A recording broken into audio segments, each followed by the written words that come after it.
Now, live from WQAD, News 8 at 5 starts now. Good evening, everyone. I'm Jason Feckman. And I'm Rebecca Smith. Thanks so much for joining us. Well, December is off and running, but you would not know it by stepping outside today. Pretty incredible out there. The Quad City area hovering around record and near record high temps for the start of December. News 8's John David joining us live in Moline tonight with more on that. Good evening, John. Good evening, Jason, and you're right. This weird weather is keeping temperatures about 30 degrees above normal. And in this tale of two businesses, it's good for some, but bad for others.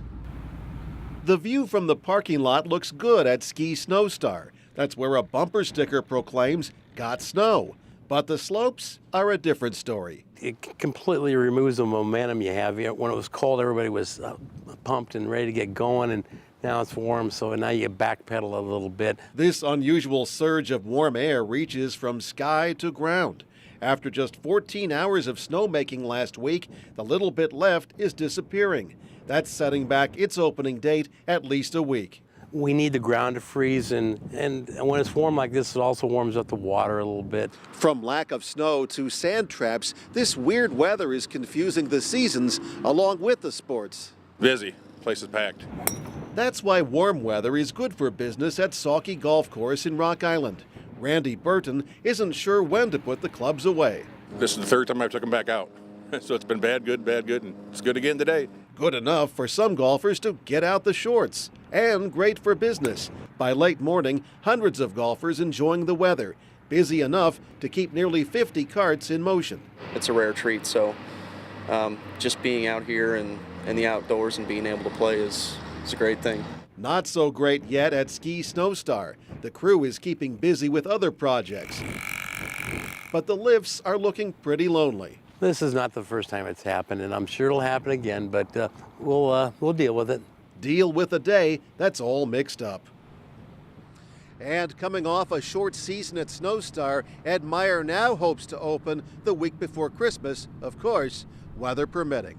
Reporting live in Moline, John David, WQAD News 8. Thank you, John. And truly bizarre not to see John wearing a big bushy coat right now in a live shot at the start of December. Right, and a lot of people not complaining about their live shots today for sure. Well, with a closer look, let's turn it over now to Storm Team 8 meteorologist Terry Swales. And the other nice thing about the warm temperatures is that it's been accompanied by a lot of moisture in the air, so it feels really balmy out there tonight, like spring around eastern Iowa and western Illinois. And that is generating some showers and thunderstorms as the front begins to push across the region. There's one band that's now well east of the Quad Cities, and if you look out to the east here, we'll take you a little tighter on this, around the Dixon area and down south there over towards Zoe, maybe just northeast of the Galesburg area. Whoa, didn't expect that to happen there. Bottom line is these showers and thunderstorms are going to continue to move off to the east in the next 24 hours along with that cold front. So some of those will be in around here during the evening hours tonight, and then tomorrow as the whole thing pushes by, cooler temperatures will be back in here and we'll be back to some more normal weather, and I'll get the radar straightened out there and we'll talk more about that in our forecast ahead. Thanks, Terry.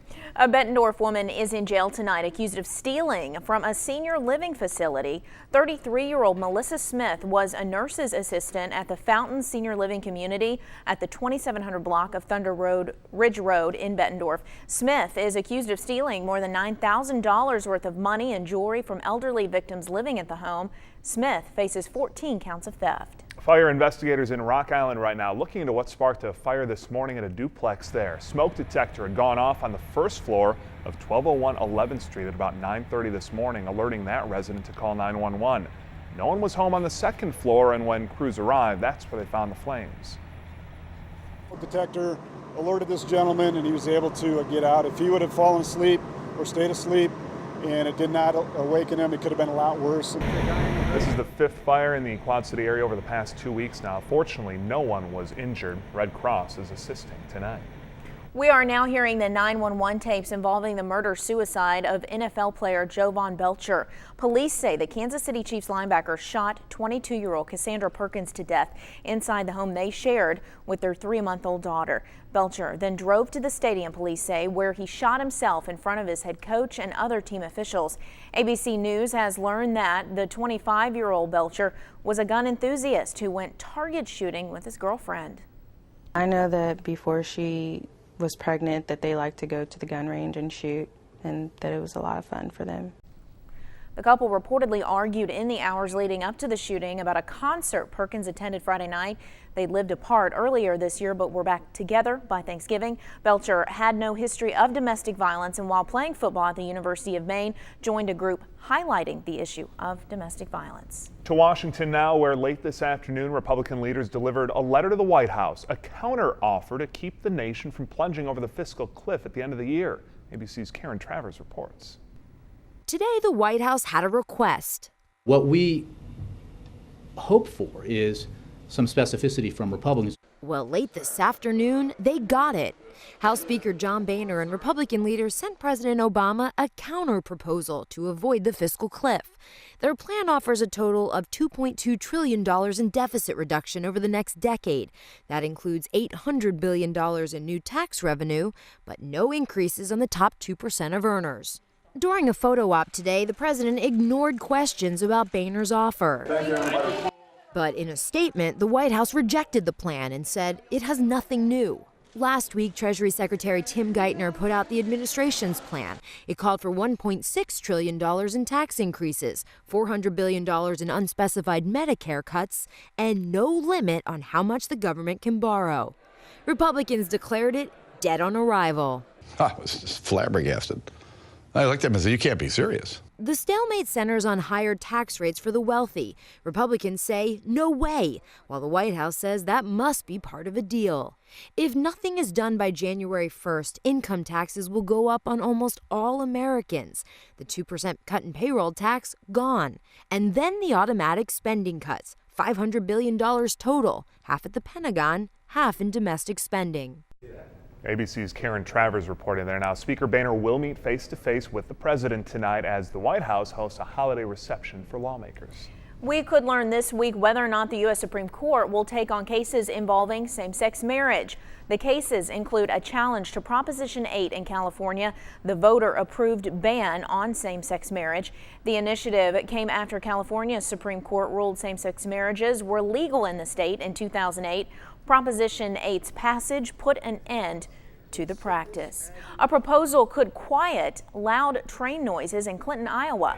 Federal law requires trains to sound their horns, but quiet zones are allowed with certain safety requirements. Councilman Paul Gassman proposed the idea to the City Services Committee last week. Though the city is still in the early research phase, Gassman hopes to quiet the horns between 10 at night and 7 in the morning. I spent the entire summer in the city's campground right here on Riverfront, and many times every night a train would wake you up, and it deters people from wanting to use the riverfront.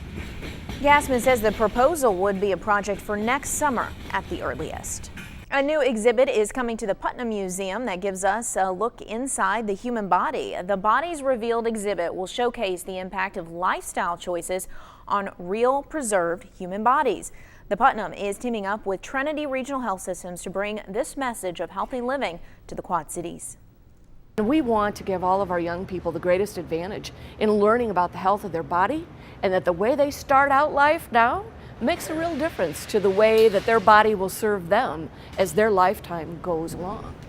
Findlay says this exhibit will have a profound effect on all who view it. As the military works to find more effective ways to help returning soldiers deal with post-traumatic stress disorder, the medical community is raising awareness to PTSD as well. Often associated with the military, it's something that more and more civilians have been dealing with. Photographer John Bodner has one woman's story. Come out, come out, come out. Come back on the left, talking ahead. My name is Katie Persano. I am a mixed martial artist, and I was diagnosed with post-traumatic stress disorder. All right, guys, go. I was involved in a car accident. I fell asleep driving and ran into a telephone pole, causing an open femur fracture. All right, let's go. After about 3 or 4 years of rehabilitation, I applied to Prince George's County Police Department and was hired.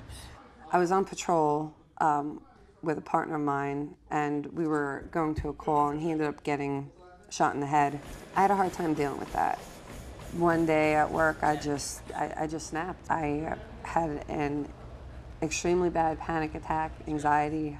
I didn't know what post-traumatic stress disorder was. I didn't know I didn't know what was going on. It literally just woke up one day and was like, I have to do something. First thing and only thing that came to my mind was back from when I was a little girl, wrestling. Something that freed me and I loved and I absolutely had a passion for.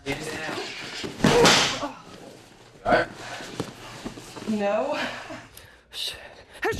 That's what got me into mixed martial arts. I walk in there and it knew me. My post-traumatic stress disorder, my anxiety, my depression, my fears, everything is left outside that cage door.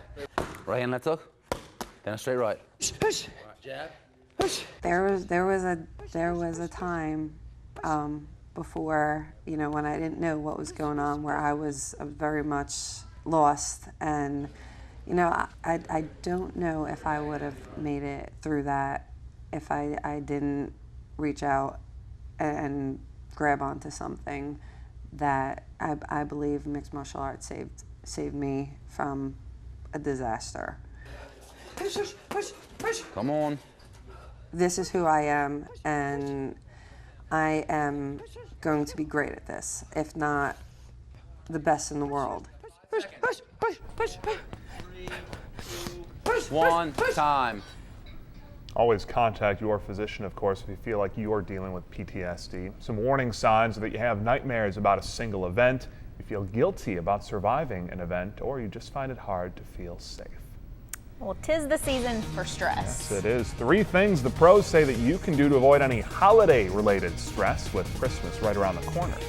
And what's old is new, how a legendary U.S. car company is turning a corner. That's still ahead on News 8 at 5.